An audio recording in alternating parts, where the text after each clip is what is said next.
Vanavond 9 uur met Shell bij Pika Pika NL.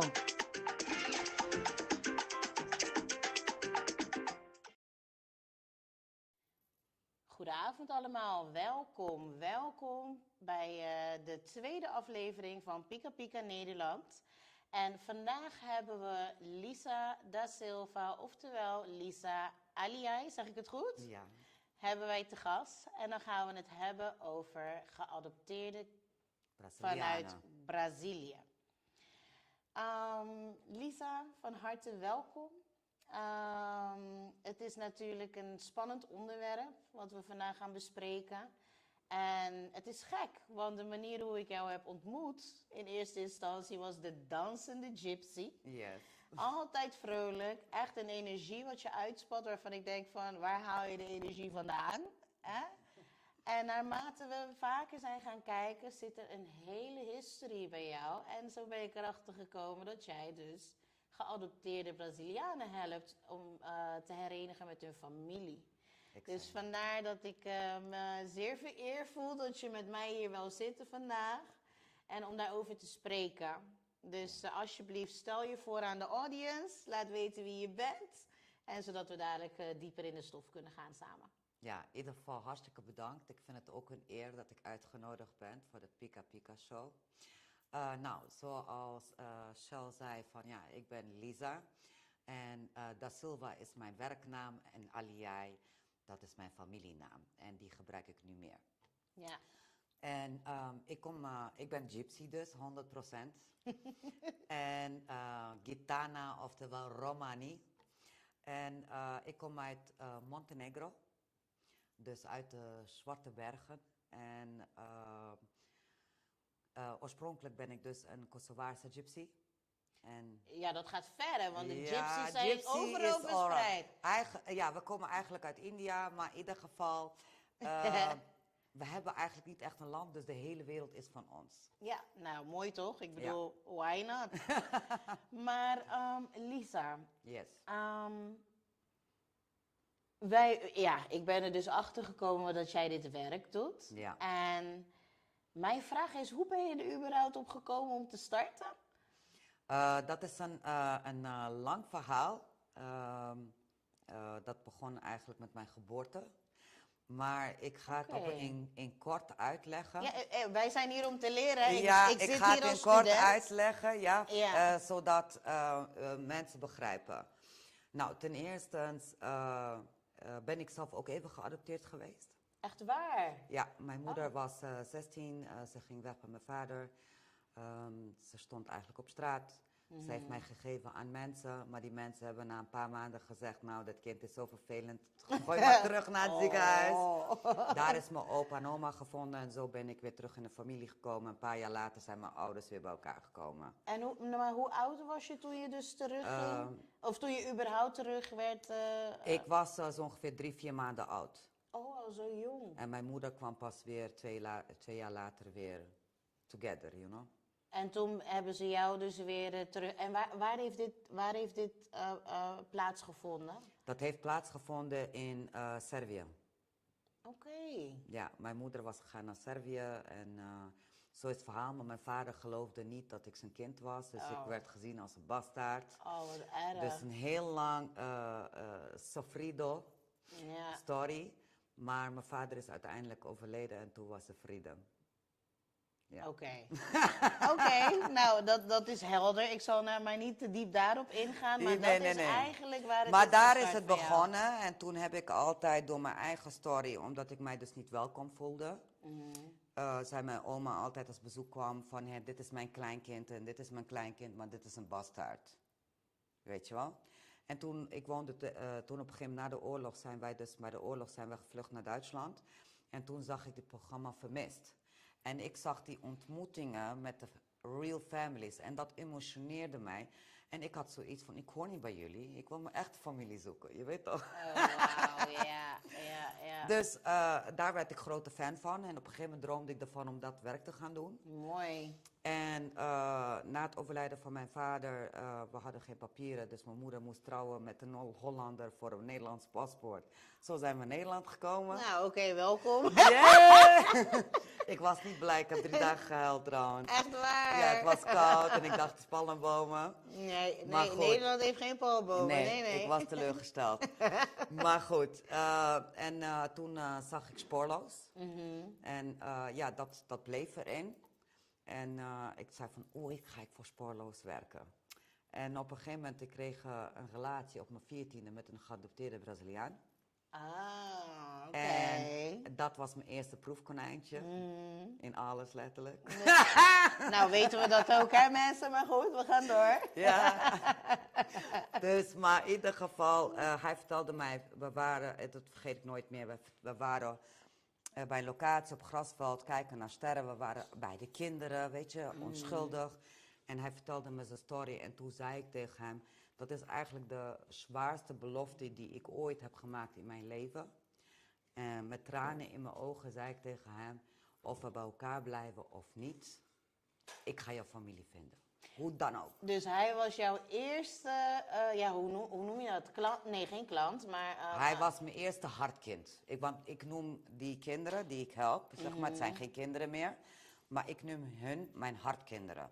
Want je kan ze geen cliënten noemen of whatever. Nee, precies. Want je hebt te maken met de zielen, met hun emoties. Dat zijn gewoon my children. Ja. En zo, ik overmammer ze.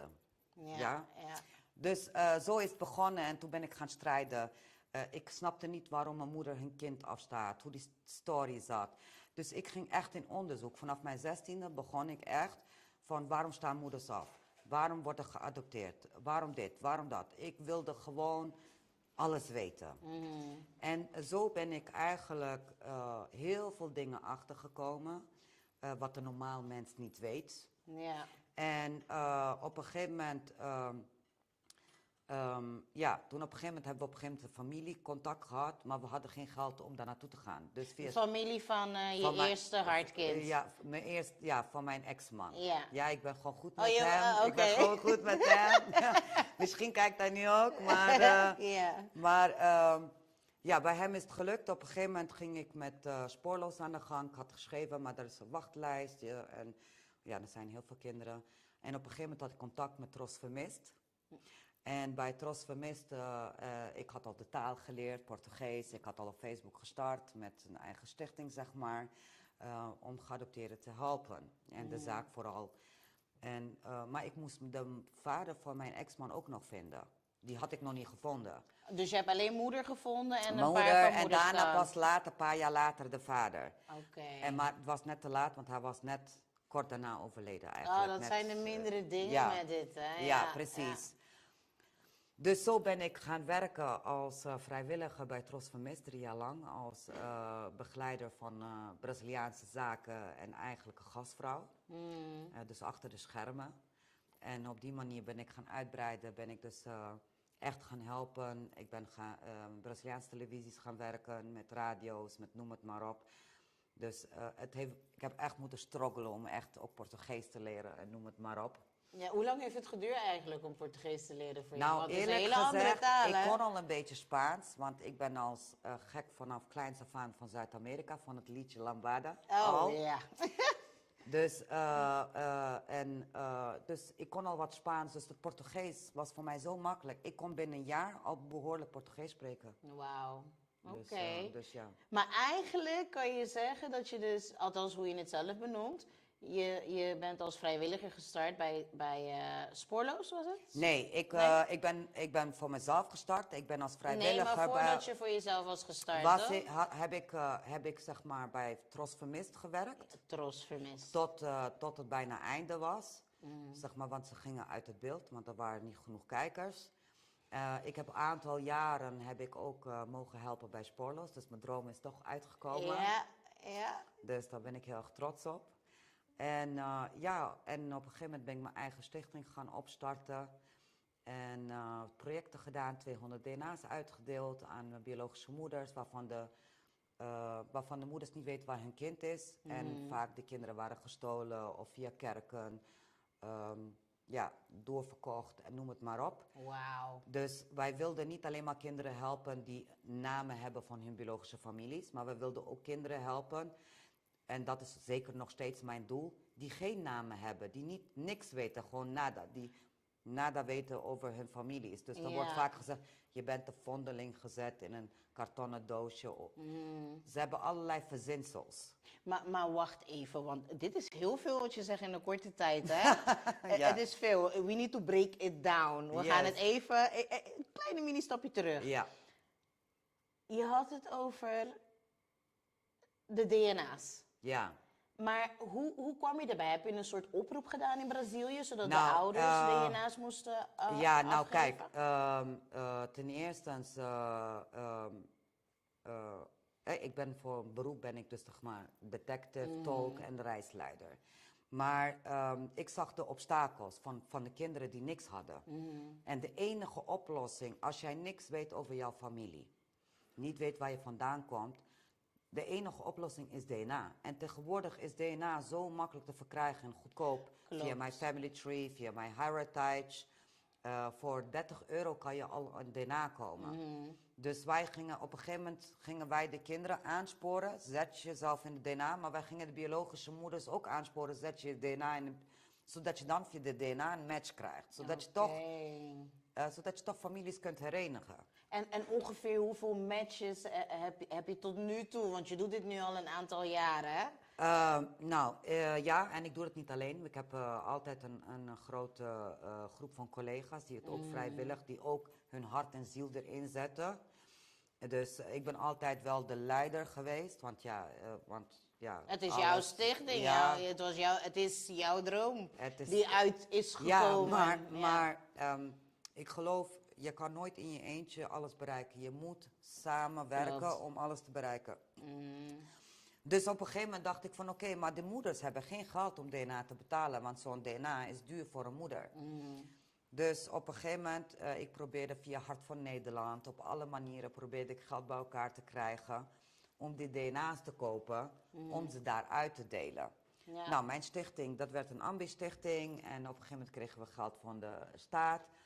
We kregen geld voor project, iets van 25.000. Ik weet niet precies de financiële zaken. Maar jullie hebben een En daar mocht je dus bedrag geen gekregen. DNA van doen. Je mocht niet de DNA van kopen van dat project, maar je mocht wel daarvan reizen, andere dingen meedoen. Dus wat hebben dan alle collega's gedaan? We hebben geld bij elkaar gebracht. En mensen gingen doneren. Mijn collega's gingen allerlei dingen, gekke dingen doen, zoals fietsen en zwemmen. En Om aan geld te komen. Het is wel leuk dat jullie Maar dat ook samen heel deden. veel adoptieouders die ook gingen doneren, dat uit dankbaarheid. Snap je wat ik bedoel? Ja. Dus ja. Maar wat een gekke regel dat jullie dan geld kregen, maar er geen DNA's van mochten afnemen. Omdat de overheid vond, die vindt dat geld wat aan de stichtingen werd gegeven, om zeg maar die groep te helpen, het moest een hulp zijn voor iedereen en niet voor één doel. Oké, dus je moest terwijl eigenlijk hetgeen waarin je jezelf gespecialiseerd hebt, wat het vinden en herenigen van families was, moest je nog meer eraan toevoegen, zodat het niet... Ja, Oké. maar in principe, kijk, voor mij als jij gegevens hebt, je hebt je geboorteakte, je hebt de naam van je moeder, je hebt de opa en oma naam. Voor mij is dat piece of cake, snap je? Dat is voor mij, stelt niks voor. Ja. Snap je? Tenzij de families, weet je, dus soms heb je ingewikkelde zaken, moet je wat meer zoeken. Maar de zaken waarvan de families onbekend zijn, dat zijn de moeilijkste zaken op de wereld. Ja. Maar dus ik heb daarom was strategieën. Maar daarom was die DNA toch zo... En dat was Ja. dus een succes. Uiteindelijk zijn er iets van 100 uitgedeeld in São Paulo, Paraíba, staat Paraíba en Fortaleza. Maar daar komen de meeste geadopteerden vandaan die dus geen namen hebben van biologische families. Oké. Dus niet vondelingen, zeg maar. Ja. En wij hebben daar DNA's en daar zijn ook zeker resultaten over gekomen. Maar ja, ik heb, zoals ik zei, ik heb mijn stichting opgericht met de collega's. Nou, het klikte met één collega niet en waardoor ik helaas afstand moest doen van de stichting. Maar I'm a power woman. Zo. Dat sowieso, hè? Dat sowieso. Dus ik ga gewoon door. Ik blijf gewoon door. Ik blijf gewoon doorhelpen. Ik laat me door niemand ten onder laten gaan. Ja, Want nou, mijn goed voor doel you. is families bij elkaar brengen. Dat is het mooiste wat er is op deze universum. Maar goed, je hebt de stichting opgestart. Ja. En het maakt niet uit of je daar zit of niet, maar je bent er nog steeds mee bezig tot de dag van Absoluut, vandaag. ja. Want je hebt laatst nog broers herenigd, als het Ja, volgens mij, hè? afgelopen zondag Echt, mocht ik vond het zo spannend. Ik denk, ze herenigd Dat nu. was zo mooi. Ja. Ja, dat was echt gewoon heel mooi, want die broers hebben elkaar ontmoet na 58 jaar. En een paar jaar geleden kwamen ze achter, dus dat die vriend van mij, want dat is een goede vriend van mij, die kwam dus achter dat hij dus een broer heeft waar hij nooit van wist. Wauw. En hij vond het allemaal spannend. En toen op een gegeven moment, we waren lang, hij heeft mij niet verteld. Op een gegeven moment, hij had het. Ik zeg, ben jij loco? Waarom heb je dat me niet eerder verteld? Ik zeg, kom, we gaan een ontmoeting doen. Jij komt toch naar Nederland, vamos, Ibarra. Dus ik zeg tegen hem, nu appen, nu. Ik ga met jou mee, we gaan een ontmoeting doen. Dus dat heb ik ook gedaan. Nou, En dat was superleuk. mooi, dat was, wauw. Superleuk. En leken ze ook op elkaar? Want, Ja, zeker. Weet je, als ik dat soort dingen hoor of zie, dan denk Ja, ik, oké, zij zie je absoluut. Je vergelijkenissen. kon echt zien vergelijkenissen, karakter. Ja, mijn goede vriend is een hele liefdevolle persoon. En zijn broer is ook zo liefdevol. Het is gewoon, Oké. je zag gewoon die karakter, dat was gewoon één. En dan, was die broer bij mij thuis ook, ja, maandag. Afgelopen maandag. Maandag was hij bij mij thuis. Ik zeg, kom bij mijn huis. En hij moest een cadeautje brengen voor zijn broer. Dat is gewoon een hele familiegeschiedenis, DNA, noem het maar op. Ja. Dat is ook mijn circuit, weet je wel. En toen op een gegeven moment, ze zaten daar heel erg leuk. En op een gegeven moment toen ging hij weg. En dat heeft me zo geëmotioneerd tot nu toe. En toen, ze gaven elkaar echt zo'n knuffel, abraço in Portugees. Abraço, ja. En toen zei, en die goede vriend van mij, die is meer dan 1,90 meter, maar die andere broer is iets kleiner. Oké. Meestal is de tweede altijd groter dan de Dan oudste. de oudste. toch? Gek is dat, hè? Ja, is klopt. loco. Dus ze gaven elkaar echt zo'n, tussen broers en zussen zit altijd een soort verliefdheidsmagic love. Snap je wat ik bedoel? En ze gaven elkaar zo'n brassen. En toen zegt die oudere broer, mijn grote kleine broertje. En toen dacht ik, oh my god, ik smelt. Maar ja, dat is dankbaar, hè? Ja. Het is gewoon... Ik weet nog dat je zei, kan ik dat werk ook niet doen? Ik wil Ja, het ook doen, klopt. maar dan moest ik Portugees spreken. Nou, dat Ja. kan ik nog niet. Nog Wie niet. weet in de toekomst. Never know. Maar dan gaan we weer even terug, want je had in het begin echt reeds aanneming verteld. In die steden Ja. waar de vondelingen, hoe je het zelf zegt, Ja. oorspronkelijk vandaan kwamen, die werden dus, hoe moet ik het noemen, meegenomen, ontvoerd of weggegeven door ook nou, laat ik het kerken zeggen. en instanties? Instanties, kerken, tussenpersonen, allerlei dingen. Ik ga proberen... Misschien dat je één casus dat je hebt meegemaakt zou kunnen delen, kan dat? Oh, ja, maar dit is heel uitgebreid. Dus je moet... Ik luister, Yes, wij dit is luisteren allemaal, uitgebreid. hè? Ja. Kijk, tussen de jaren 60 en 90 was adoptie super populair. Mensen die geen kinderen konden krijgen, die konden dus in Brazilië een kindje krijgen. Of mensen die wilden gewoon adopteren, want vroeger was dat heel erg in op tv, adopteer een kind, arme kinderen, bla bla bla. Ja, klopt. Dus mensen werden ook daarin gepusht. Ja? En natuurlijk, als jij dus een kind adopteerde destijds, mensen hadden verschillende redenen om een kind echt te helpen, maar ook vervanging van hun pijn. Maar je had ook wel tussen mensen, en het is heel hard, die deden dat voor de maatschappij. Ja. Want kijk, ik heb een kind uit een apenland gehaald. Zo zeiden ze dat ook. Ja? Letterlijk. Letterlijk, figuurlijk. Dus Wauw. je hebt altijd rotte appels tussen. Maar de meeste ouders die een kind adopteren, dat is altijd zeg maar uit een wens ouders te worden. En omdat ze zelf geen ouder kunnen worden, willen ze dus een kind die niet de mogelijkheid heeft om die zeg maar een toekomst te bieden. Want de buitenwereld vertelt je, die kinderen zijn arme kinderen en die moeten gered worden. Als ze niet redt, dan gaan ze dood in een sloppenwijk. Ja.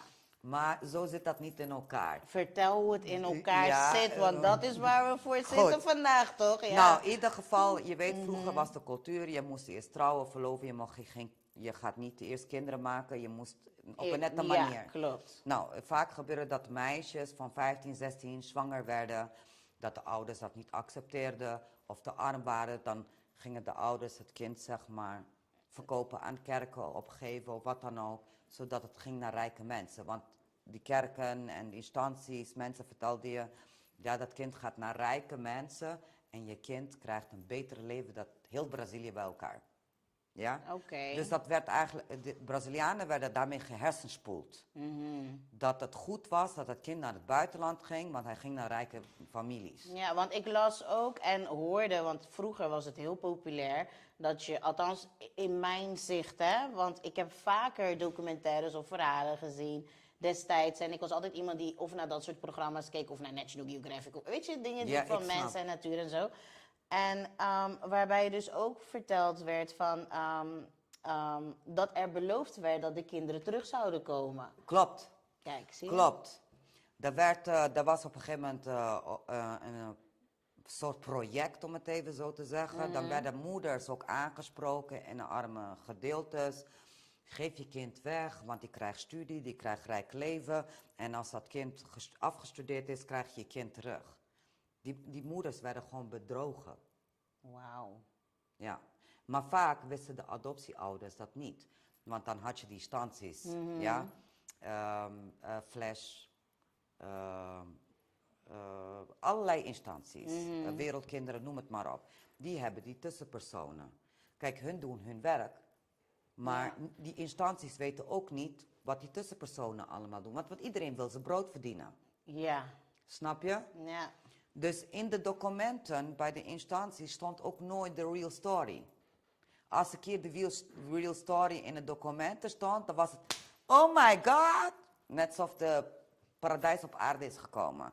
Maar in de adoptiedocumenten staat, zeg maar 90% niet het echte verhaal in. Wauw.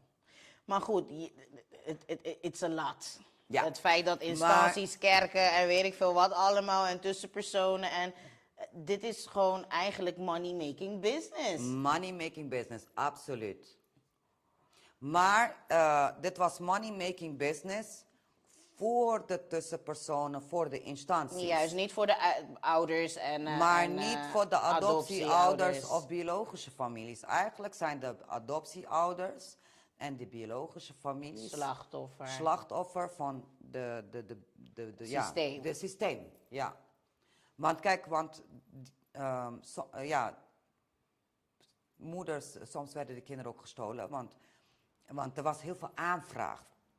Want op een gegeven moment toen het populair was er heel veel aanvraag, wij willen een kind adopteren. En daar was een wachtlijst en die wachtlijst was gewoon groot.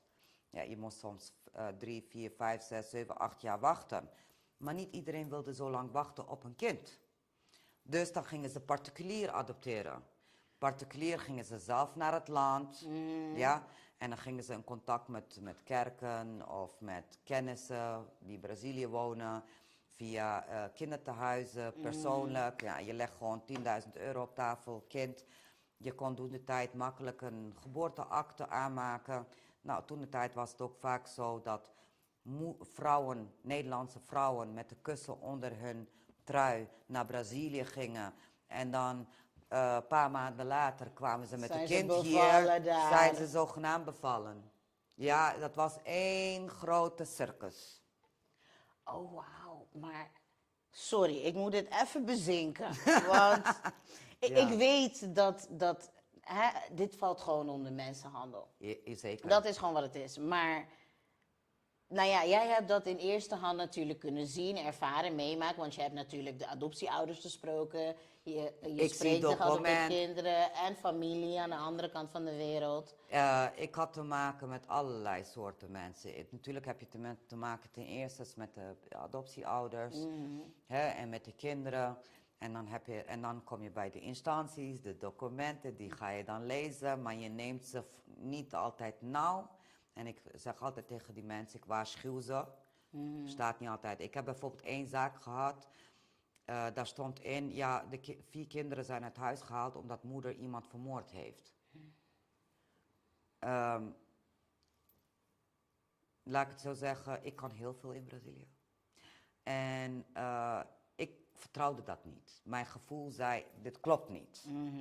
Dus ik ben gaan kijken in de politiesystemen, recherche, noem het maar op. En toen ging kijken of deze vrouw ooit in de gevangenis heeft gezeten. Nou, die vrouw heeft nooit iets te maken gehad met politie of gevangenis, wat dan ook. Het was gewoon een leugen. Dus al die jaren, moet je voorstellen van kleins tot boven de 20, leef jij met het gedachte, mijn moeder was een moordenaar. En daarom zijn wij uit huis geplaatst per adoptie. Terwijl dat helemaal niet zo was. Wat was er gebeurd? De moeder was gewoon alleenstaande moeder.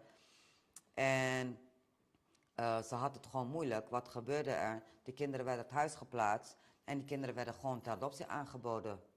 Gewoon pronto. Voedje-kinderen. Net als deze casus waar je het nu even over hebt. Want je hebt ouders en moeder en de adoptiekind, mag ik niet zo noemen, maar je weet wat ik bedoel, heb je gesproken. Want dit is een error in het brein van de geadopteerde. Maar een ook error voor die ouder, voor iedereen. Ongeloofwaardig. Maar hoe reageert dan zo'n moeder? Want wat ik dan weer, als ik dan weer ga kijken naar de dingen die ik heb gezien, is dat je soms, je ziet dat ze blij zijn dat ze herenigd zijn, maar ergens is er een dode blik. Snap je wat ik bedoel? Ja, absoluut. Kijk, het is zo, als je kind zeg maar met leugens bij je weggehaald is of gestolen. Want een moeder geeft nooit zomaar haar kind weg. Dat zijn enkele moeders die zeggen van oké, weet je, kan niet voor het kind zorgen. Ik sta mijn kind voor adoptie af om een beter leven te geven. Maar algemeen moeders doen dat niet. Ja? Algemeen moeders doet dat altijd uit dwang. Altijd.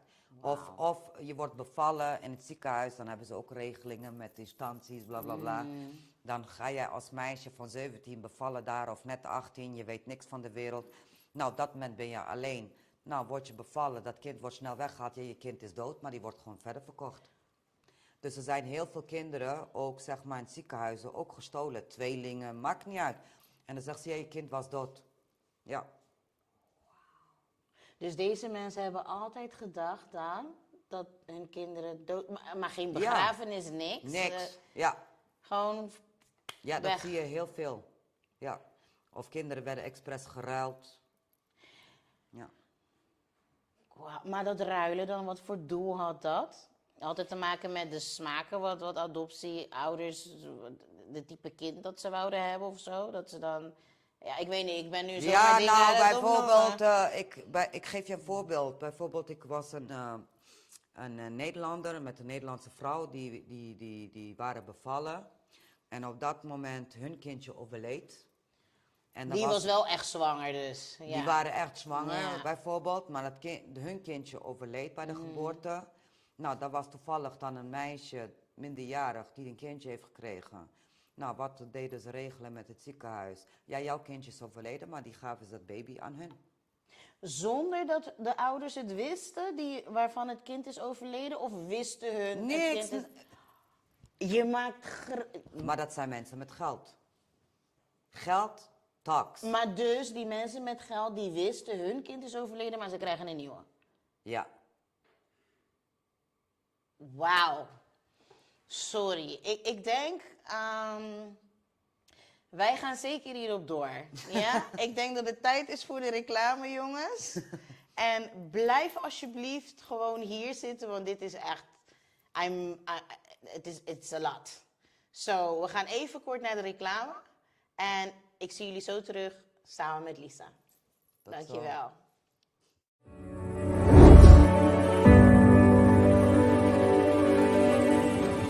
En la Dorceland 110A está tu tienda esotérica que estaba buscando, donde encontrará todo tipo de productos, velas en forma de hombre, de mujer, para hacer tu ritual de amor, de endulzamiento, todo tipo de velones de los santos, palitos esotéricos, palitos aromáticos, baños para quitar esa mala energía, para abrir los caminos, colonia, aceite.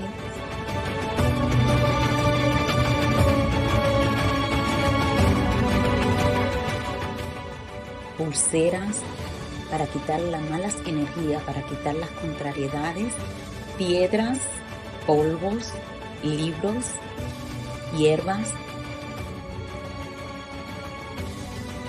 agua florida, agua Cananga, Lion Más. Todo esto y mucho más lo puede conseguir aquí en su botánica El Gran Poder, una solución para cada necesidad.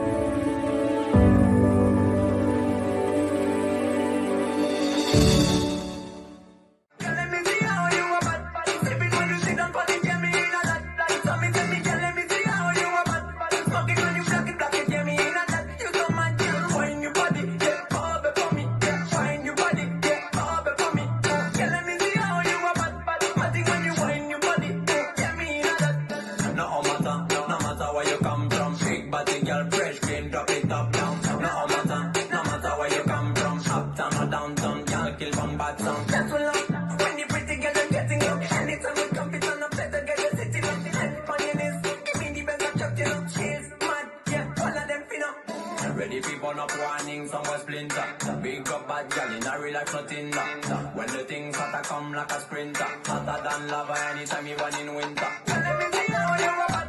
Sipping when you sit on polish, get me in a that. So me tell me see how you a bad.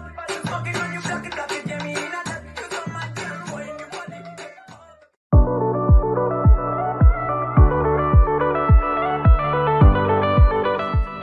En Tiziana encontrarás tu ambientador Sonic Carpet Coast.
Carpet Coast, Rubren na Napa.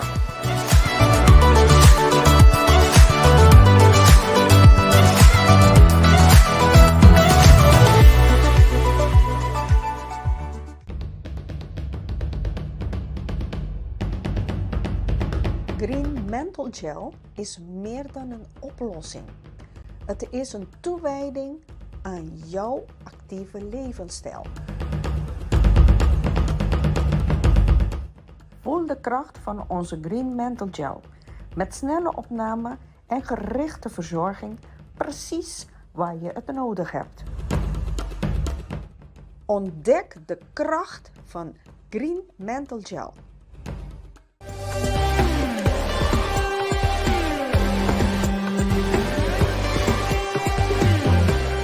Jurzetten de Coco. Produceert zoals eeuwen geleden werd het gemaakt in Curaçao. Jurzetten de Coco.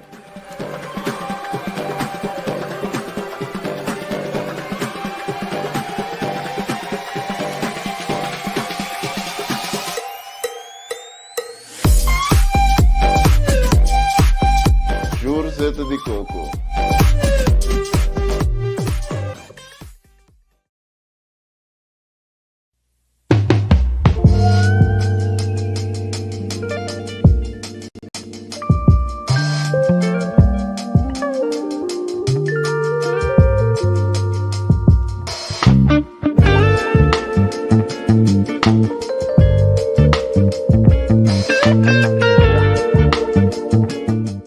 Waar het idee idee van Aurea Candles afkomstig is, ik wil altijd een kaars maken die iets toevoegt aan iemands leven. Een positief draai aan iemands leven.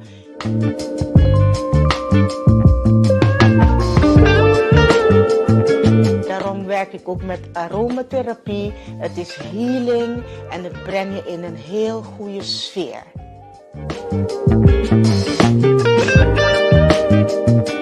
Eenmaal een Aurea Candle aanschaffen, garandeer ik jou dat je geen andere zal willen.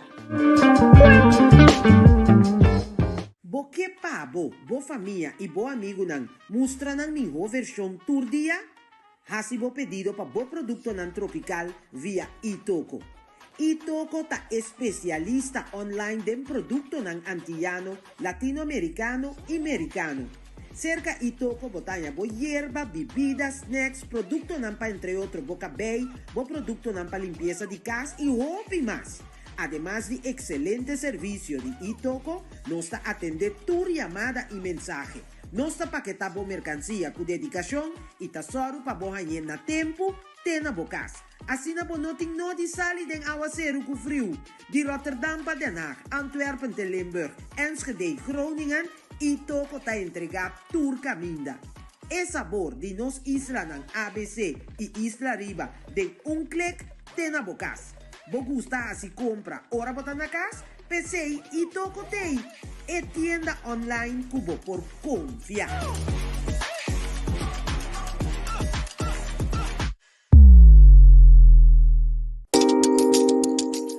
Wil je ook tijdens de Vroegboekenweek voor een fotoshoot met 10 foto's vanaf $55,99? Dat kan in onze studio in Roosendaal. Of thuis verzorgen bij Beter in Beeld door Studio Randy Design. U kunt ons QR-code scannen voor een online boeking.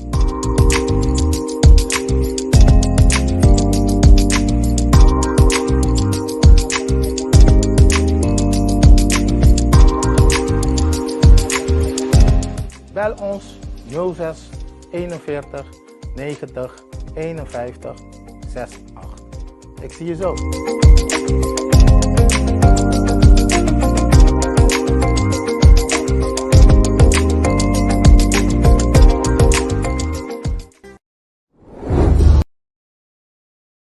We zijn vanavond hier samen met Lisa Aliai, oftewel bekend als Lisa da Silva. En we hebben het over het herenigen van families in Brazilië, omdat de velen zijn geadopteerd vanuit Brazilië. We zijn net voor de reclame geëindigd bij het stuk waar ik even van moest bijkomen. Over het feit dat jij dus hebt meegemaakt dat ouders met poen, met geld, voor wie niet weet wat dat is, dat zij hun eigen kind verloren hebben en gewoon een kind van een minderjarig hebben gekocht om hun pijn, eigenlijk hun verdriet te dekken en terug te komen met een gloednieuw kind. Exactly. Bizar. Maar jij hebt ook zulke mensen ontmoet. Want waar ik naar nieuwsgierig ben, en ik hoop de kijkers ook, is wat gebeurt er op zo'n moment dat een geadopteerd kind erachter komt dat hun adoptieouders zoiets heeft gedaan? Nou, weet kijk, je welke emoties komen daarbij? Kijk, heel vroeger, kijk, er zijn mensen, het maakt niet uit welke kleur het kind is, welkom. Ja. Maar die doen het met hun hart. Ja. Maar vroeger kon je ook kiezen. Wil je gehandicapt kind, wil je blank kind, wil je zwart kind, wil je dit, wil je zus. Je kon ook een selectie maken. Ja? Dus kijk, en er waren bepaalde perioden, vooral in de jaren 60, 70, 80 zeg maar. Er waren ook wel ouders die wilden alleen maar witte kind, die gewoon op hun leek. Dus soms kozen de ouders daarvoor om het kind niet te vertellen dat het kind geadopteerd is. En dat kind kreeg het pas jaren later te horen. Ja, maar dat bedoel ik, want als zo'n kind daar jaren later... Shocking. Juist. Trauma.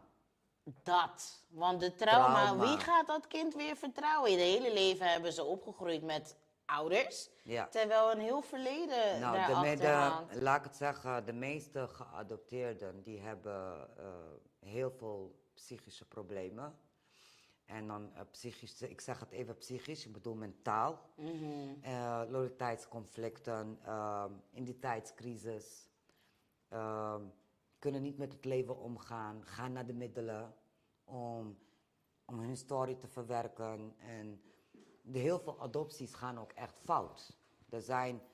Er zijn weinig adopties die gewoon mooi gaan. Als in de sprookjes, weet je wel, van het kind is geadopteerd, mooi met adoptieouders, studeren, goede baan, gewoon normaal. Ja. De meeste adopties gaan gewoon Averechts. averechts. Want weet je kan een kind uit het land halen, maar je kan het land niet uit het kind halen. Ja, want het En kind voelt dat ze... Snap je? Ja. En heel veel adoptieouders kiezen ervoor om... Ja, je bent nu ons kind, je bent nu een Hollander, je moet Hollander worden, je mag je taal niet spreken. Alles is Nederlands. Dus ja, het kind kijkt in de spiegel, ziet een mooie Latino of een Latina. Maar de omgeving of je familie, die wil dat je blank bent. Ja. En dat is ook... Ja, dat is een strijd. En die kinderen die zijn hartstikke Hollands dan opgevoed. En dan, die praten dan perfect Nederlands en alles. En vaak buitenland, andere mensen raken in de war. Ja, Waarom snap kan ik. jij zo goed Nederlands? Want de adoptiewereld, mensen die daar niet mee bekend is, het is zo klein. Maar eigenlijk is het een gigantische grote wereld. Wauw. Ja, ik vind het bizar. Ik ben blij dat ik dit vandaag met jou doe, hè. Om gewoon... Want natuurlijk hebben we achter de schermen gesproken, maar het was echt gewoon strikt van... Oké, we gaan het hierover hebben, hierover. Maar nu dat je over de inhoud echt spreekt... En tuurlijk heb je op je kanalen ook stukjes gedeeld, maar dat waren van, 5 minuten, 10 minuten en that's it. Ja. Maar ik heb altijd met vragen gezeten en dat je nu dit zo vertelt, dat ik denk van wauw.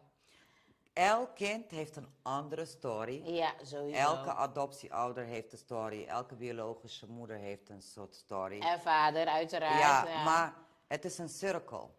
Maar overal is pijn. Laten we het inderdaad hebben over de emoties van alle 3 de partijen. Hoe kan jij daar wat dieper ingaan? Absoluut. Kijk, de emotie is er bij alle partijen. Op een eigen manier. Ja. Ja? Geen enkele moeder vergeet haar kind. Geen één, even voor de duidelijkheid. Ja? Een kind vergeet ook nooit dat hij een echte moeder heeft. Ja? En een adoptieouder, die houdt van dat kind, net zoals zijn kind is, haar kind is. Maar de adoptieouders, die weten altijd, maar de echte mama is daar. Ja? En buiten dat, je wordt geconfronteerd, vooral voor de buitenwereld. Weet je, als jij voor iemand gaat houden, ja, je bent als jij een kind aanneemt, baby, je voedt hem, je geeft hem borstvoeding, melk, alles, want je kan ook soms borstvoeding opwekken, toch? Klopt. Het is gewoon jouw kind. Maar de buitenwereld, oh, van wie is dat kind? Waarom is die negro? Of waarom dit? En dan moet je altijd uitleggen, ja, ik heb het kind geadopteerd. Dus het kind, de adoptieouders worden altijd geconfronteerd. Ja, dat dat kind dus een adoptiekind is. Terwijl tussen adoptiekind en een ouder gewoon goed zit. Snap je wat ik bedoel? Ja. Die zien niet die kleur. Tuurlijk, je ziet de kleur, maar... Het is geen issue op ja, dat moment. Het is net alsof je een relatie hebt. Bijvoorbeeld, ik zou bijvoorbeeld met een blanke man een relatie hebben, ja? Ik hou van die man. Ik kijk, zijn kleur, ik zie niet meer. Je ziet de persoon. Je ziet de persoon. En dat is ook de liefde met een kind. Je ziet niet meer de kleur, je ziet gewoon het kind. Ja, maar de confrontatie van buitenaf maakt het dus moeilijk. De confrontatie heb je op alle manieren. Op straat, familie, school, dokters en ga zo maar door. Ja, dat kind heeft ook een andere DNA, een andere soort ziekte. Ja, wat zijn die ziektes dan? Er is zoveel, maar voor een gedeelte van een moeder... Kijk, we weten niet wat voor manier die moeder het kind is kwijtgeraakt. Dus het kan zijn dat het kind is gestolen of afgedwongen, van ja, je krijgt je kind terug. Of Of, Of in sommige gevallen dat ze zelf weg hebben gegeven Ze- omdat ze omdat ze- dachten... omdat ze geen keus hadden, maar het is altijd met mooie praatjes, hè? En er zijn ook enkele gevallen dat ze bijvoorbeeld stiekem zwanger zijn geraakt en dat ze bang waren dat ze stiekem het kind hebben afgestaan. Ja. Maar die moeders zitten altijd met spijtgevoelens. Altijd. Een moeder, zoals ik zei, moeder vergeet nooit haar kind. Zij denkt altijd aan kind, hoe gaat het met mijn kind? Gaat het goed? Leeft mijn kind? Maar ook Maar daarom dat ik schuldgevoelens. jou zei, dat dode blik, ik heb niet heel veel gezien, maar ik heb genoeg gezien. Ja. En wat opvallend was, is dat er toevallig een documentaire was, sorry dat ik je onderbrak, Ja. dat je de narigheid echt kon zien. Maar wat ook echt gepromoot werd op media was de succesverhalen, waarbij wel een beetje werd verteld van ja, soms ben ik wel benieuwd naar waar ik vandaan kom, maar het hoeft eigenlijk niet. Hè? Nee. Dat werd... Maar de succesverhalen worden altijd gepromoot. Ja? En wat vooral gepromoot wordt, ja, het kind komt uit een arm gezin, komt bij een goed welzijnde gezin. Maar heel veel van deze kinderen komen niet eens uit een arm gezin, komen gewoon uit een normaal gezin. Ja. Sommige van die kinderen komen zelfs uit een rijke gezin, maar die dan toevallig gestolen zijn. Snap je wat ik bedoel? Ja.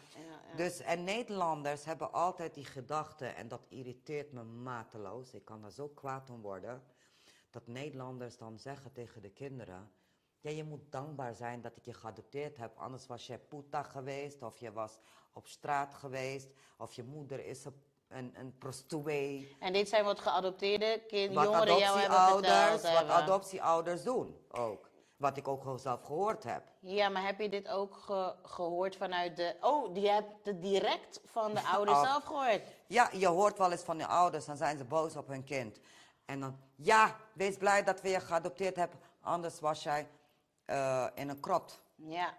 We hebben een aantal vragen hier zo. Het is wel heel klein op de scherm, moet ik eerlijk zeggen. Is het mogelijk om het wat groter te maken? Want tussendoor, meestal na de reclame, doe ik ook een paar vragen Ja, van de oké, mensen leuk. die meekijken. Het is altijd fijn om die interactie te hebben met mensen. Maar ik kan hem niet lezen. Ik heb ook... Even kijken... Onze techneuk die gaat even kijken of wij dat verder, of die dat kan uitbreiden, zodat ik dat voor jullie kan lezen. Het scherm viel even weg, maar daar komen we zo op terug. Maar ja, ga vooral door met je verhaal. Het zijn ook de schuldgevoelens.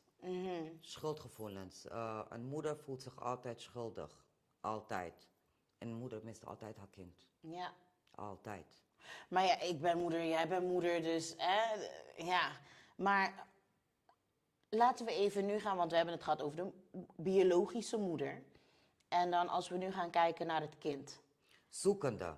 Heel veel kinderen, heel veel geadopteerden. We noemen ze kinderen. Waarom? Want je gaat terug naar In je de roots. tijd. En je En gaat in de terug roots, in de juist. tijd. We gaan naar je kindertijd. Jouw volwassen tijd is niet zo belangrijk. Ja, nou, het is gelukt. Oké. Mario zegt hier, Ja. ik heb ook geadopteerde neef en 2 nichten, tussen haakjes, zijn broer en zussen. Geboren in Indonesië. Mijn oom en tante hebben voor alle 3 geld gespaard als de kinderen hun ouders of familie zoeken. Maar daar hebben alle 3 nu nog geen zin in. Zijn blij met hun geadopteerde ouders. Denk ik dat er staat, dan staat dat voor je hier zo. Ja. Met hun als neef en nichten. Ik zie hun niet als geadopteerd. Kijk, maar dat is mooi. Ja, en dat dan is blijft heel de mooi. keus aan de geadopteerde zelf, weet je? Ja.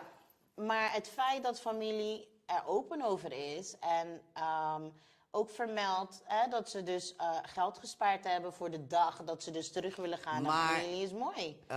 Het verhaal van deze meneer vind ik heel erg mooi. Want er zijn ook echt geweldige adoptieouders. En daar doe ik ook de rootsreizen mee. Die echt ook gewoon sparen voor het kind. Op het moment dat je je familie wil ontmoeten. Wij hebben geld voor je klaar. Zeg het maar weer neer. Je gaat. We gaan je met je mee begeleiden. Doen een ontmoeting. En ik ga dan meestal als tolkbegeleider mee. Ja. Dus dit is een heel mooi voorbeeld wat deze man vertelt. Ja, want er zijn ook heel veel succesverhalen. hè? mooie verhalen. Juist. Maar ja, we weten dat erge, dat Ja. moet je even af en toe induiken. Rebroos vraagt hier, of zegt hier, zeer interessante info over geadopteerde kinderen. Gruwelijk wat mannen, kinderen, biologische ouders heeft aangedaan in Brazilië tendertijd. Prachtig dat deze dame zich, ja, die telefoon moet eigenlijk weg, verloren familieleden te herenigen. Nou, dat is een compliment naar jou toe. Ja, hè? dankjewel. Dus dat het mooi is dat jij dat doet. Ja. Zijn er meer vragen van mensen uit het publiek die meekijken op dit moment? Dat we nog kunnen behandelen? Of dan wachten we het rustig af wanneer het weer oppopt. Dan horen we het wel. Maar inderdaad, het zijn succesverhalen. Maar er was ook een stukje wat heel belangrijk is. Soms geadopteerden durven niet te zoeken naar hun biologische families. Omdat ze bang zijn waar ze tegenkomen. Maar ze zijn ook soms bang voor afwijzing. Heel veel Logisch eigenlijk als je erover nadenkt. Ja. Heel veel geadopteerde kinderen denken van... ja, maar als ik naar mijn moeder zoek, maar straks wil mijn moeder mij niet leren kennen. Maar die angst hebben biologische moeders ook. Van, kan mijn kind mij vergeven? Wil mijn kind wel mij zien? Is mijn kind boos op mij? Maar dat heeft een kind ook. En dan zeg ik tegen hen altijd, relax.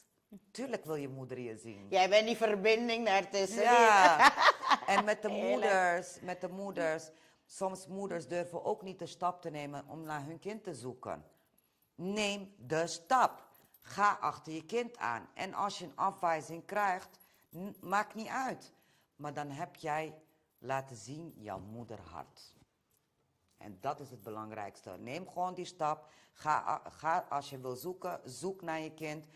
Als kind zijnde, ga altijd zoeken naar je verhaal. Want hoe dan ook, heb ik ook vaak meegemaakt, dat kinderen dan gingen zoeken. En dan gingen ze pas zoeken op een latere leeftijd. En dan was de moeder of vader al overleden, ja, te laat. Dat is zo naar. Maar hebben ze dan wel andere familieleden Ja, kunnen ik zoek vinden? dan, kijk, het klinkt misschien heel stom, als de biologische moeder of vader is overleden, dan zorg ik altijd ervoor dat ik een oom, een tante vind, familie omheen. Fijn. Foto's, noem het maar op, zodat ooms en tantes toch dat kind kunnen opvangen en dat ze kunnen vertellen, naar het graf toe gaan, toch. Ik zorg altijd dat er familie is, dat de familie, want hun willen weten, ja, wie is mijn moeder en hoe krijg je foto's door achter de oom en tante aan te gaan.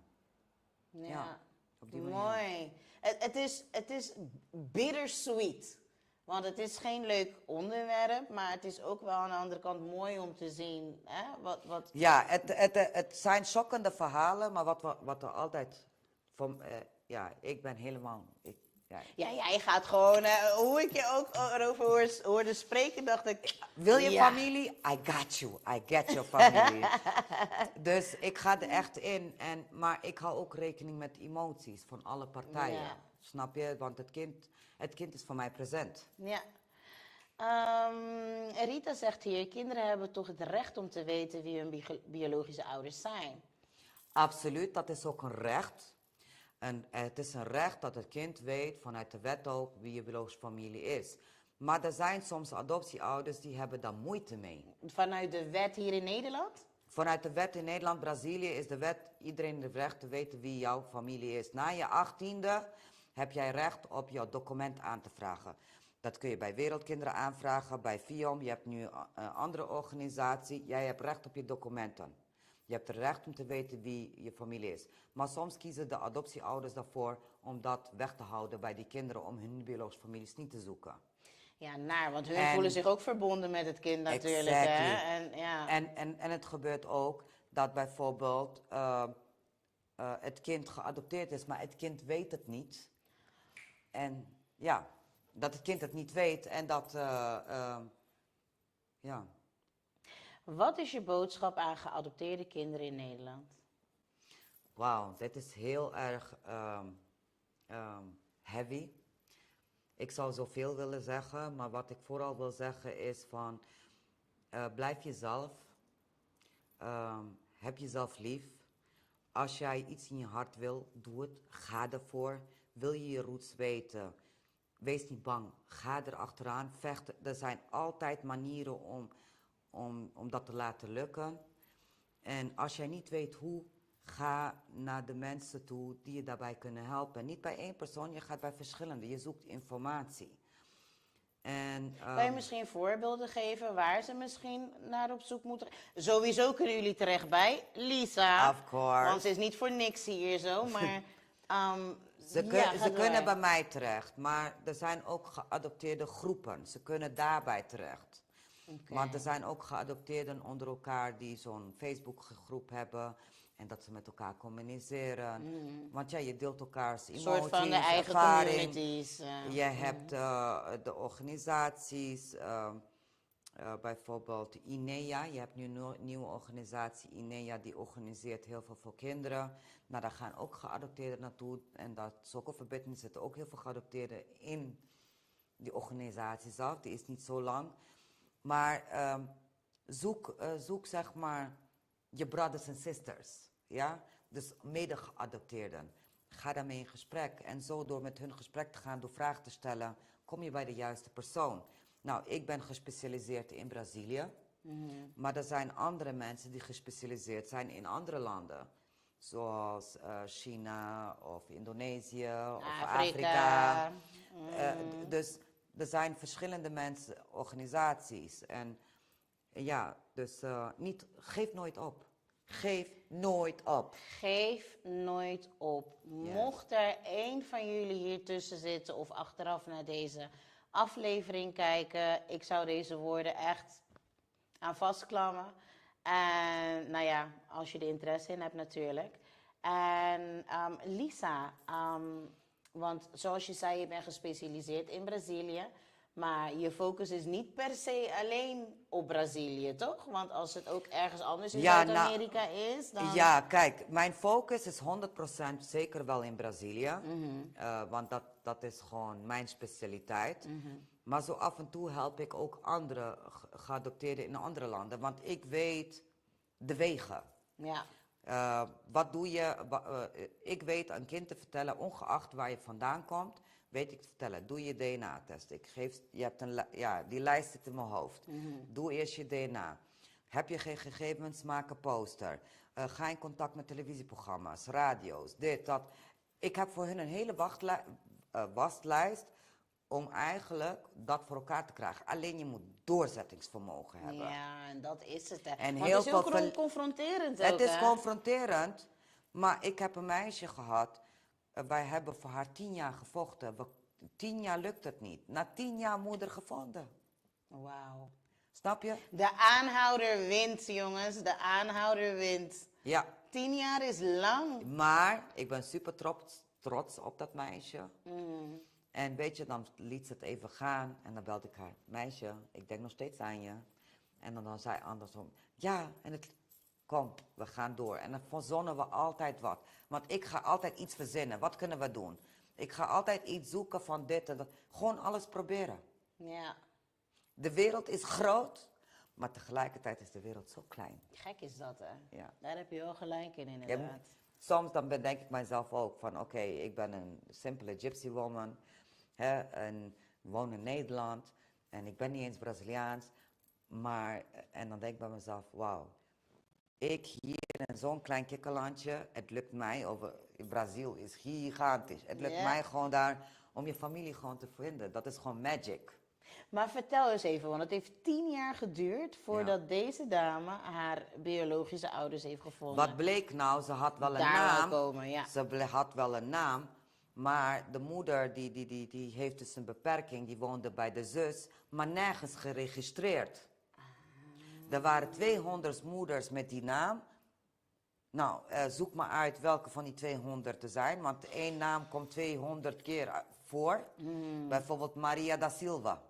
Nou, die komt wel 1000 keer voor. Nou, welke Maria da Silva? Ja, nou, dan moet je de geboortedatum, je moet dingen weten. Maar als je alleen Maria da Silva hebt, dan beland je eigenlijk in een hooi en gooi de speld. Je vindt het nooit meer terug, maar we vinden het wel terug.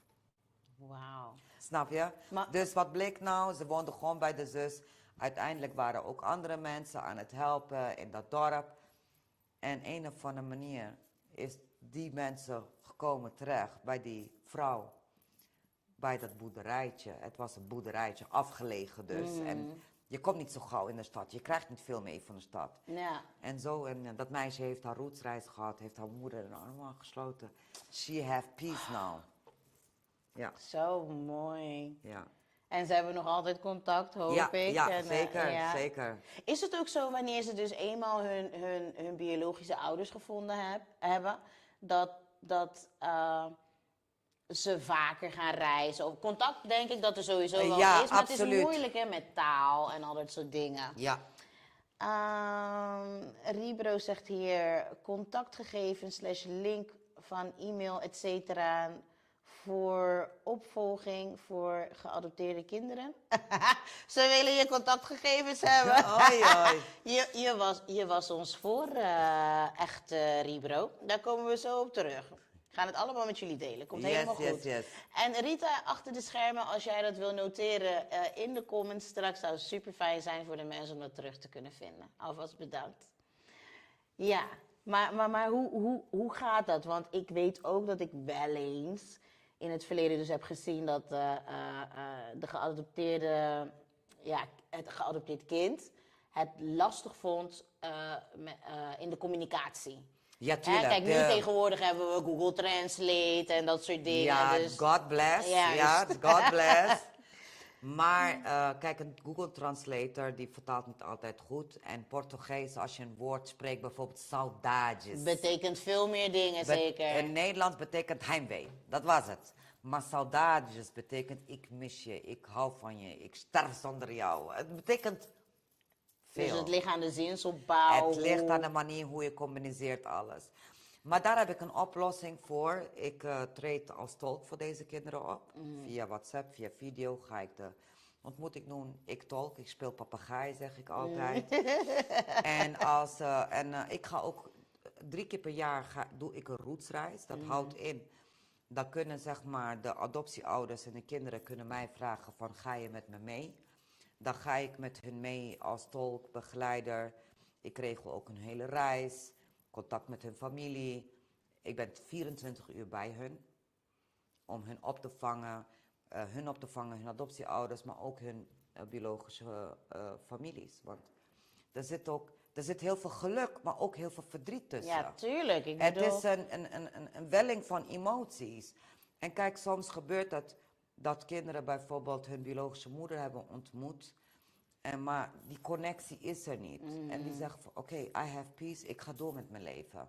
Maar er zijn geadopteerden die zoiets hebben, ik wil daar terug gaan wonen. Ik wil niet meer in Nederland zijn. Of er zijn geadopteerden die dan vaker gaan. Dus zo verschillend. Ja, het verschilt per persoon, hè? Het verschilt echt per persoon. Maar het is gewoon heel belangrijk. Het is zo belangrijk om te weten wat je roots zijn. Je roots is je complete wie jij bent. Dat is de start. Ja. En ik doe het werk vrijwillig. Dus ik verdien er geen geld mee. Enige wat mensen betalen zijn de onkosten, wat moet. Ja. Maar ik vraag geen geld voor mezelf. Ik vind niet dat jij geld moet verdienen aan andermans tranen. En dan heb ik het vooral adoptie. Ja. Weet je, ik weet hoe die pijn is om je kinderen te verliezen, om zelf bastaard genoemd te worden. En ja, de meeste geadopteerden hebben het niet breed. Ze zitten in een uitkering of hebben een kleine loongezin. Je weet hoe dat gaat. Dus ja, wat moet je vragen? Ja? Je vraagt een bepaald bedrag om bijvoorbeeld dingen te betalen, documenten, systemen, noem het maar op. Want je krijgt niet zomaar deze gegevens. Ja? Maar ik heb nooit geld gevraagd van ja, wil je mij dit betalen om je familie te zoeken? Nee. Nee, nou mooi toch? En fijn dat het gewoon elke keer is gelukt zonder dat jij daar wat extra voor hebt hoeven te vragen. Want kijk, kinderen betalen eigen bijdrage en die bijdrage komt terecht in Brazilië. Dan moeten dingen betaald worden. Maar soms moet je naar adressen gaan. Ja, die mensen kunnen dat niet gratis doen. Moet benzine betaald worden, taxi, vliegtuig, weet ik veel. Dus er zitten soms kosten aan verbonden. Maar als het mij gratis lukt, dan is het gewoon jackpot. Maar het lukt niet altijd gratis. Want ja, je kan niet zomaar zeggen, weet je wat, neem maar vrij van je werk. Ja, precies. Ga van mij daar naartoe op je eigen portemonnee, terwijl je zelf geen vrede hebt in huis. Ja, dat kan dat niet. gaat niet. Ja, Nee. ja, ik zeg het even cruw. Ja, nou ja, het is de waarheid, Ja. dus er is niks mis mee. Maar mooi, echt mooi dat je dit doet. Blijf het vooral doen. En ja, wat ik ook gewoon zo mooi vind is, mensen weten het niet, maar je hebt zelf een enorme rugzak. Ja. En hoe jij dit voor elkaar krijgt en je gezondheid, dat speelt ook mee. Maar je blijft positief en het feit dat je met familie, of dat je families op deze manier kan blijven herenigen, is echt super top. Wat ik jou wil vragen, voordat ik je ga vragen voor de contactgegevens, ja, is want wij zitten nu hier samen. We weten niet wie achter de schermen of de aflevering bekijkt. Ja. Maar wat vind jij belangrijk voor ons allemaal om te weten omtrent dit onderwerp en wat zouden we misschien kunnen doen? Nou, kijk, omtrent het onderwerp is heel belangrijk. Ten eerste, als je geadopteerden tegenkomt, toon gewoon respect en begrip. Ja, 1. Ten tweede, heel veel geadopteerden hebben niet de financiële mogelijkheid om hun land, hun biologische moeder, minstens 1 keer te zien. Ik zou zeggen van ja, als ze geadopteerden zijn die vragen om donatie, heb een hart, help. Help. Want ik ken geadopteerden die zijn dan in een crowdfunding opgestart. Van ja, ik wil graag mijn moeder zien, maar ik zit in uitkering of schuldsanering door allerlei redenen, want je weet nooit wat je leven gebeurt. En ik zie dat, dat heel veel mensen geadopteerden niet supporten. Kijk, en je familie ontmoeten, je biologische moeder zien voor de eerste keer is zo cruciaal, zo belangrijk. En ik heb zoiets van, ja, probeer je in te leven. Stel je voor, jij was de biologische moeder, jouw kind was gestolen. Dan wil jij toch ook jouw kind zien. Maar support. Support, wees lief, oordeel niet. Want buitenkant zegt niet wat jij hier hebt. Nee, precies. Ja. Ja, dat is. Nou, mooi. En om antwoord te geven aan de heer of mevrouw die net de vraag heeft gesteld. Als er geadopteerden zijn die nu meekijken of hun die geadopteerden kennen, hoe kunnen ze in contact komen met jou? Ze kunnen via mijn e-mail contact met mij komen. Dat is Lisa met een Z en dan doe je het tussenstreep, niet daaronder, maar middenstreep, tv, dus de afkorting van televisie, tv en dan apenstaartje hotmail.com. Of jij appt me gewoon en mijn nummer is 064808 en dan 1118. En dat is jouw Dat werknummer. is mijn werknummer. Ja. Dus voor rare dingen, don't app me. Alleen maar voor goede dingen. Maar kunnen ze ook via socials bij jou terecht? Ja, je kan op mijn Facebook, Lisa Aliai, want daar ben ik meestal. Ik ben een periode met mijn Facebook, Lisa da Silva, even gepauzeerd. Omdat ik persoonlijke dingen had die ik moest eerst oplossen. Maar ik ga dat weer hervatten. Maar je kan mij vinden op Lisa Alia, je kan me vinden op Lisa da Silva, je kan me op TikTok vinden, je kan me op Facebook vinden. Dus je kan me overal vinden. Ja, nou, En als jij op Google alleen maar googelt Lisa da Silva, ja, dan zie je de hele internet vol. ja, ik zag het op YouTube. Op Ja. YouTube kon ik je terugvinden. Ja. Met alle dingen die je deed. Maar ik begrijp niet heel goed Portugees. Het is heel stom. Want papiaments en Spaans, heel veel van dat soort woorden vind je ook in het Portugees. Ja. En ja, het Portugees in Brazilië is weer anders dan vanuit Portugal. Hè? Klopt. Dus Er zijn vind ik 10 persoonlijk landen. mooier. Ja, en binnen Brazilië heb je ook dialecten. Dialect, kijk. En dat Er zijn bedoel zoveel ik. dialecten, maar ja, weet je, ik begrijp het wel. En ja, het is gewoon prachtig. Ja. Ja. I love my job. Als Ik ik over zie mijn het, werk praat, dan ik word weer verliefd. Ja, Weet je wel? Ja, mooi. Is alleen maar mooi. Maar niet iedereen is altijd blij met je, maar dat is niet nodig. Sommige mensen zijn ondankbaar, hè? Ja, maar die heb je er altijd tussen Maar die zitten, rotte toch? appels heb je altijd tussen zitten. Ja, maar precies. maar mijn doel is, je hebt je familie gevonden en dan is het van mij mijn taak klaar. Ja. En als ik mee mag op reis, de kers op de taart, dat is voor mij. Want ik mag die eerste brasa zien, snap je? Ja, precies. Sorry, excuus. Ja. Nou, Lisa, ik wil je bedanken dat je vandaag hier bent met ons. Graag. Nogmaals, we zullen zorgen dat we achteraf nog even de gegevens in de comments vermelden. En ja, ik denk dat het tijd is om af te sluiten. Oh, nog één ding. Er is er nog één ding, ja. Afgelopen zondag is er een liedje over mij geschreven. Oh. Ja. Dat heet Gypsy Woman Lisa. Gypsy Woman Lisa. Ja, ik heb er naar mogen luisteren. Ja. Ga naar mijn TikTok, Lisa Aliai 7. En hij staat gelijk bovenaan met of op YouTube. En ja, ik ben er heel erg trots op. En het is een amazing nummer. En het raakt mij. Maar het is ook een powerful voor iedereen eigenlijk. Want als je zoveel hebt meegemaakt en je staat er nog steeds, dan heb je echt wel de wereld overwonnen. Ja, want het is een nummer dat echt over jouw leven gaat. Het gaat echt over mijn leven. Nou, super. Jongens, als jullie geïnteresseerd zijn, je weet zelf, hè, promote, post, luister. Ja, dus doe dat voor haar. En ze is inderdaad trots erop, want ze heeft er ook lopen dansen. Ja. Ze heeft het gedeeld overal. En ja, het is ook gewoon leuk om naar te luisteren. Maar we moeten helaas afronden. Ja. Ik wil je nog duizenden vragen stellen, maar anders zijn we morgen nog steeds niet klaar. Wie weet, next time. Wie weet, next time inderdaad. En ja, kijkers, dank jullie wel dat jullie aanwezig waren vandaag. En ik hoop jullie over 2 weken weer te zien met een nieuwe pikante onderwerp. En ik zie jullie dan en wens jullie een hele fijne avond. Dank jullie wel. Bedankt, Lisa. Geen dank. Ciao. Doeg. Pika, pika. Pika, pika. Bedankt voor jullie aanwezigheid vanavond en we zien jullie weer zeer snel.